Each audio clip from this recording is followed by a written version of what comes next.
तर एक breaking news आहे। टोरेस घोटाळ्याचे पडसाद अजूनही शांत झाले नसताना डोंबिवलीमध्ये आणखी एका मोठ्या फसवणूक प्रकरणाची पोलिसात नोंद झाली आहे। शेअर मार्केटमध्ये मोठा परतावा देतो असं म्हणत ग्रोथ अप इंडिया आणि अर्थयुक्ती कन्सल्टिंगच्या नावाखाली तब्बल 1,23,00,000 रुपयांची फसवणूक करण्यात आली। अनिकेत मुजुमदार, संदेश जोशी आणि संकेत जोशी असं या फसवणूक करणाऱ्या 3 आरोपींचं नाव आहे।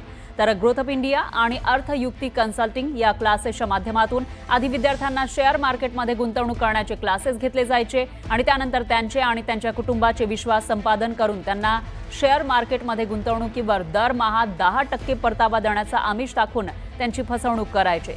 सध्या या प्रकरणी डोंबिवली रामनगर पोलिसांनी 8 ते 9 जणांच्या फिर्यादीवरून विविध कलमांतर्गत गुन्हा दाखल केला आहे आणि 2 आरोपींना ताब्यात घेतलंय, तर एक फरार आरोपीचा शोध सुरू आहे।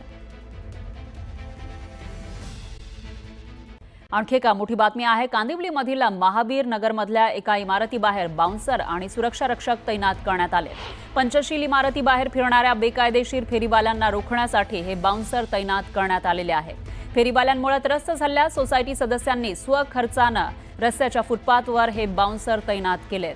बीएमसीकडे तक्रार करून सुद्धा बेकायदेशीर फेरीवाले इथून जात नाहीत आणि त्यांच्यामुळे रस्त्यावर चालणं देखील कठीण होतंय असा आरोप स्थानिक नागरिक करतायत। दरम्यान फेरीवाले स्थानिक लोकांना धमकावतात, त्यामुळे सोसायटी सदस्यांनी हे पाऊल उचलल्याचं सांगण्यात आलंय। आम्ही वारंवार महानगरपालिकेला तक्रार करतो। या जो फेरीवाल्यांचा त्रास हा आम्हाला फार सहन करावा लागतो। आमचे वृद्ध महिला, वृद्ध लोक रस्त्यावर चालू शकत नाहीत, लहान मुलं शाळेत जाऊ शकत नाही। इथे एक शाळा आहे, हा रस्ता पूर्ण जाम केला जातो आणि त्यांना कोणी काही सांगायला गेलं तर ते आम्हालाच दादागिरी करतात। महानगरपालिकेला कंप्लेंट केल्यावर त्यांच्या गाड्या येतात, पण गाड्या यायच्या आधी ते अकस्मातरित्या 5 मिनिटं ते गायब होतात। गाड्या येतात, गाड्यावाल्यांना काही दिसत नाही, गाड्यावाल्या निघून जातात, जशा गाड्या जातात तसे परत येतात। म्हणजे ह्याच्यावर आम्हाला काही समाधानच नाही आहे।